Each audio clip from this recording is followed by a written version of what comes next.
Hi, and welcome to the Safety in Numbers podcast, the podcast about all things education, sometimes focusing on mathematics because that's my jam. I'm your hostess, Sheila Hansen. Today's podcast is going to be in a series of parts. The topic of teaching the unreachable student is way more complex than I can fit in 15 minutes of a podcast. So in this episode, we are going to define what the problem is. I'm going to give you some examples, and I'm also going to talk about the basic needs of every human. I am not going to give solutions until I give you guys a clear understanding of the cause of apathy and what it is and what it is not. And I say apathy because apathy is generally what people think of the unreachable student as. So from here on out, the unreachable student is an apathetic student. When I think of apathetic, I think of pathetic, because pathetic is part of apathetic. The definition of pathetic is miserably inadequate. So you are pathetic. You are miserably inadequate. That's what that word means. Apathy is indifference or lack of interest or concern, especially with important matters. And that's the key right there.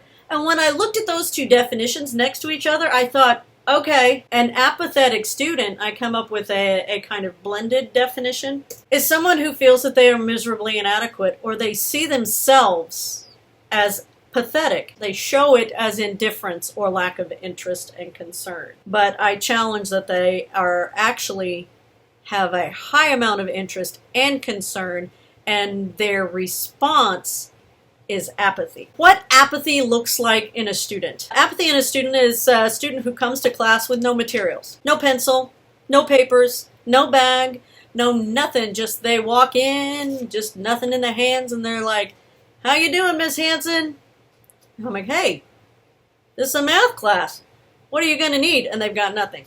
That's one of the signs of apathy. Leaving test questions blank, or the entire test blank, or assignments blank, or they've done them and they just haven't turned them in. Sometimes they are also acting out when they are asked to answer a question or work on a group project. They will be clowny or defiant. That's what I'm calling acting out. And oftentimes they will lose or just not do homework or classwork, which is kind of like leaving the answers blank. Leaving the answers blank, generally they're looking like they're reading them, but then they just won't chance to write an answer down. The other way, they don't even look at the paper. Like, oh, I don't know where it is. It's in the abyss at the bottom of my locker. Or they just are like, nah, I'm not doing this.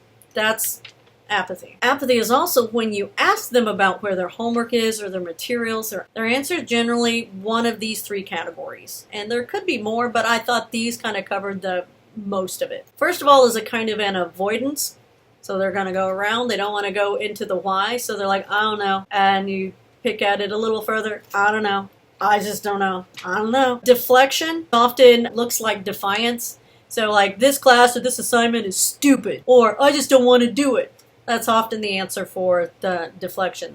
And what they're deflecting from, we're going to talk about later, is their fear. And then you have the excuses. I lost it. I forgot it. Now, could a student do this if they are other reasons why? Absolutely. Absolutely. I'm not saying that if some kid says, I don't know, that they are definitively an apathetic student. But these are a lot of the responses that you will get when you do have an apathetic student who you consider to be unreachable. Now, every student has days in which they're like, I don't know. They just, having an off day. An apathetic student, it's every single day. So apathy in a student is not laziness or defiance. If you treat it as if it is laziness or defiance, then you will not get consistent results. Consistent habit-changing results, and you will often make the problem worse. Because a student who is apathetic, if they are treated as if they are lazy or defiant, they will shut down even further. What apathy in a student actually is fear. So if you think of it like that, if you treat a student who as if they are lazy when they're actually just afraid, think about a student who won't get out of bed. If they're lazy and you yell at them to get out of bed, what if they're just afraid of getting out of their bed? Like, when I was a kid, I thought there was a monster with big green ugly hands that lived under my bed, and I was afraid to get out of bed sometimes. So I would stand up on my bed and leap towards the door. I'm like 7 years old, but that's very different than someone who's just like, no, I'm just not getting out of bed. So the way you react to that is going to be different. Knowing that apathy is most likely fear, and it's usually a fear of failure. They can either be afraid of failing at the work, afraid of failing the teacher's expectations, or afraid that they themselves are failure. And I'll get into that in the next episode when we talk about the 3 different types of apathy. Okay, so in order to understand apathy as a response to fear, you need to understand the needs of every human being. And this is coming from this book, Choice Theory. Before I get into this, I do want to tell you that I do not take sponsors on my podcast. They are not sponsoring me. If I mention a book or anything, it's because I used it. I actually met Dr. Glasser when I was in college, when a professor took me to one of his book talks about this book. And I got it signed by him, and I got to actually interact with him and talk to him about some things that we read in the book. And sadly, I loaned that book out to somebody, and they didn't bring it back. So this is not the signed copy. But over the years, I've actually bought probably 10 copies of this book and given it away to different people at different times. So if my happily signed copy is doing somebody some wonderful good, then great. If you're the person who borrowed my copy, I want it back. I'll trade you. This one's already highlighted and everything. But Dr. Glasser is a psychiatrist, and if you read about his bio, he did a lot of his work with students who were in juvenile detention facilities. So these were some of your really hardened kids. He talks about the basic needs in Chapter 2 of Choice Theory, and I am going to be reading you a few quotes from the book. The first need of every human being is the need to survive, and this is basic understanding. If you're dying, you don't care if 1 + 1 is 2. If you are starving to death, then learning 1 + 1 is 2 is going to be difficult because your brain doesn't have the nourishment that it needs. Once those needs are mostly met, then you have 4 other needs, and these are called your psychological needs. This is what Dr. Glasser calls your psychological needs. The first one he talks about is love and belonging. I'm going to not talk about the love part, not because it's not a part of a teacher or student relationship. Every teacher worth their salt loves their students, but the word love can be misconstrued as different than what it is. There's all types of love, as you know. So what we're really talking about here, as far as a classroom is concerned, is the need for belonging, the need to feel like they have a role in this classroom. So here's one of the quotes from the love and belonging portion of the book. This is on page 36. He says, good friends can keep their friendships going for a lifetime because they do not indulge in fantasies of ownership. So that thought of ownership, or being like you have to be here, but you don't actually belong, if that need is not being met, then you kind of almost go back into your fight or flight response because you don't feel like you belong there. You don't have a place there. So that's one of the needs that we'll address when we're talking about techniques to deal with apathetic students. Need number 2 is the need for power, and that's simply defined as controlling your environment and having an influence over the people around you.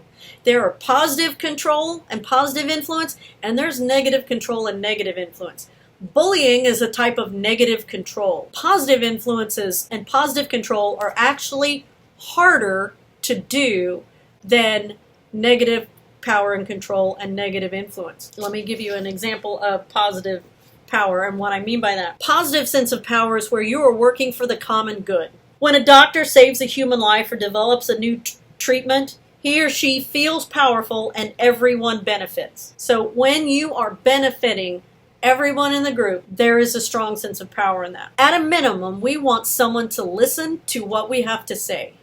If no one listens to us, we feel the pain of the powerless, and the kind of pain that you feel in a foreign country when you are trying to get information and nobody speaks your language. This is one of the needs that is affected when a student is an apathetic student. They feel powerless. Then there's also the need for freedom, and I want you to think of that as choices. Here is what happens when a person is not allowed the freedom to make choices and to express himself.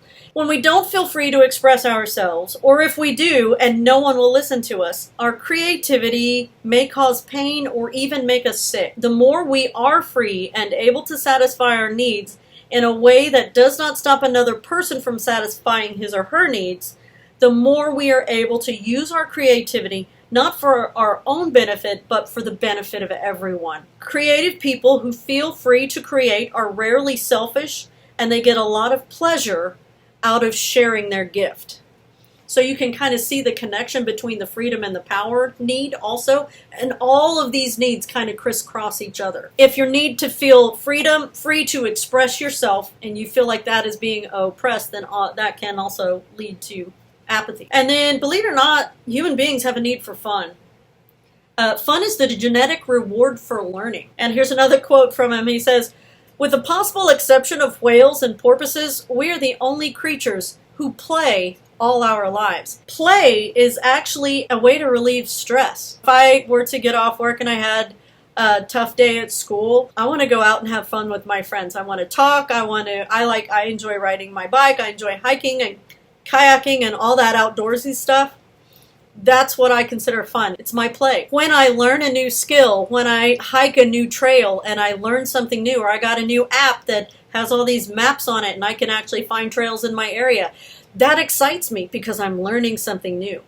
The fun is a genetic reward for learning. Each human being has a different level of strength in each one of those needs. So you might have a really strong need for belonging, but not so strong a need for power. Or you might have a really high need for freedom, but not a really high need for fun. And everybody has all four needs, but there's usually one or two that you need much, much more than the others. But you do need to have all of them. For instance, I'll give you an example. I have a strong need for freedom and for fun, which is why I do this podcast, because it's mine. I take the things that I have learned over my experiences teaching, and I get to present it to you in the format that I think is really fun. And I enjoy doing these podcasts. I like it when people listen to them and then they send me emails and they talk to me about something that they learned on it or they comment on it. That makes me feel good. That's fun for me. I have a lesser need for belonging and power. I do have those needs, obviously. I do have a need for positive control and positive influence on my environment and to have a role. Belonging might be one of the ways that I still contribute now that I'm retired. So maybe this podcast is a way for me to continually belong to the teacher community. So it's all kind of knit in there together.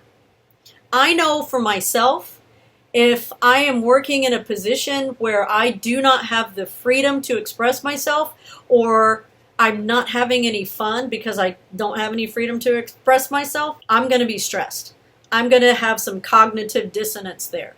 And it's going to start affecting my need for belonging and my need for power. And they will all kind of mishmash with each other and cause stress and strain and pain. Now, throughout our lives, these needs kind of fluctuate up and down. Stronger, lesser, depending on where you're at in your life. Sometimes you're like, I've got all my needs fulfilled. I feel great. And sometimes you're like, ugh. None of my needs are being filled, and I feel terrible. That's part of life. There are things you can do about that, but we're not going to talk about that right now. Your students also have these needs. And a student who is apathetic is lacking their needs being met either at home or in the classroom or both. All right, so here's some stories of some students that I've had in the past that are very different in their styles of apathy. We'll call them styles of apathy. I have changed their names. We have Judd. Judd was in a class that I had that was a special class for students who were at risk for dropping out of school. I only taught 8th grade, but they really didn't feel like they would make it all the way through high school. And there were only 10 kids in the class, and I had them for both math and science and a study hall. So I had them for 3 periods out of the day. That's 3 hours they worked with me. So I got to work with them a lot more than a regular teacher would get to work with them. After working with Judd for quite a long time, I figured out that the reason he didn't bring his stuff to class, the reason he didn't do his homework, is because he felt like if he didn't do it perfectly, then he was worthless and the assignment was worthless. If you gave him 100-question test and he got all of them right except one, that fact that that one was wrong would be he would call himself a failure over. So he was very much a perfectionist.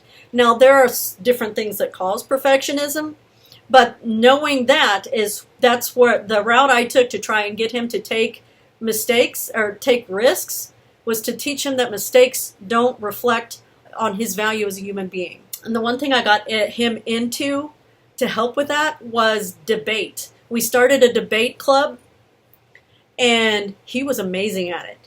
He could argue a point even if he didn't believe it. It was great. And he loved it. And he would take risks. So perfectionism is one cause of apathy, or it's like the step beneath it. So when you find an apathetic student, you're going to find that they have lots of layers. The first layer on top of, right underneath Judd's apathy, was perfectionism. Fernando, his was that he had to have status. So he had a strong need for power and belonging. He was very popular, very well-liked kid, had people that would follow him around the school, and he was a nice kid. He wasn't a very defiant kid. Judd was much more defiant than Fernando was, but Fernando would not bring a pencil to class. He wouldn't bring a book to class. He's like, don't even bother giving me a book. I ain't going to use it. He wouldn't do homework. He wouldn't do anything when I first started working with him.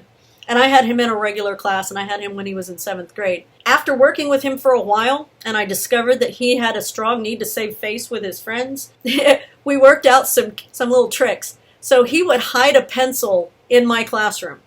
So behind my chalkboard where the bricks were, there was a little groove between the bricks where the mortar was, and he would slip his pencil in there. He would go over there when nobody was looking, snag that pencil, and kind of put it in his pocket.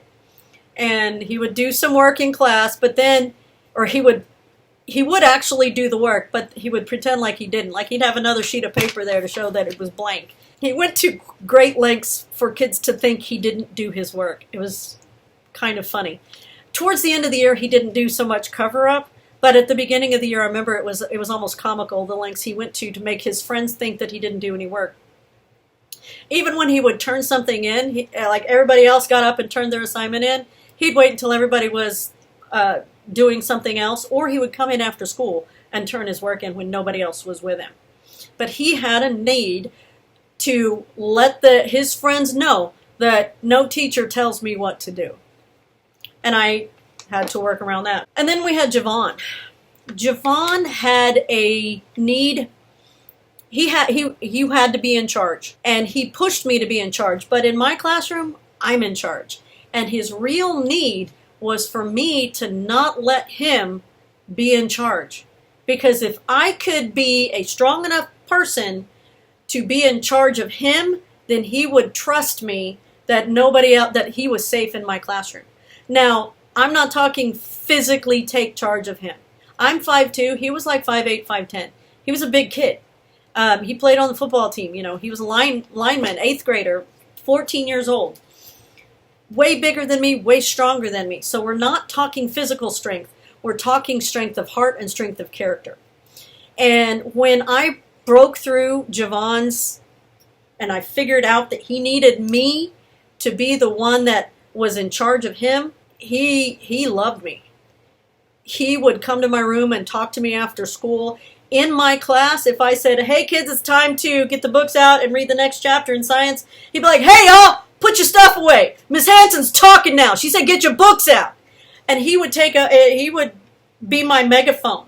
It was funny. It was great. But once he figured out that I didn't let him push me around, he was able to let his guard down and take some risks and do some work. You've heard me say stuff about taking risks. What are these risks I'm talking about? Why is schoolwork risky? Why is bringing a pencil to class risky? They risk finding out the truth that they could fail. And in their mind, they've already failed. So they figure if they try and they prove it to everybody that they're a failure, which they already know in their mind that they are, then everybody else knows. So their solution is that they believe that if they don't try, then they didn't fail. I'm not trying, I didn't fail because I didn't try. Well, what is it they have to lose? So what if they fail? So what if they don't do something perfectly? To somebody who has a fragile self-image and does not have those needs met, they could lose everything. In their mind, they've lost everything. Their self-image is such a powerful motivator. And even for kids like Javon, who was huge, his self-image was so fragile that he needed me to be the one to be in charge and take that weight off of him. Apathetic students' fears come from their needs not being met. And this makes school in general a really risky business. So in the next episode, we're going to address the different types of apathy, and we're going to talk about some steps and some techniques you can do to build a student's confidence and make them feel safe enough in your classroom, building up their needs so that their foundation is strong enough that they can take a risk at trying something and possibly failing. Because as you know, in life, you are going to fail. You're going to try something, you're going to fail. You're going to try again, you fail. You know the whole Thomas Edison adage that he didn't fail 1,000 times. He found 1,000 ways to not make a light bulb. Because we are all going to fail, and that's the thing we're trying to teach these students, is that failure is a part of life. And at a young age, students need to learn how to fail and pick themselves back up. So isn't that what Alfred said to Batman? Why do we fall down, Bruce? So that we can learn how to pick ourselves back up. In the next episode, I'm going to give you some techniques for helping little Bruce figure out how to pick himself back up. Thanks for watching. I'll see you in the next episode.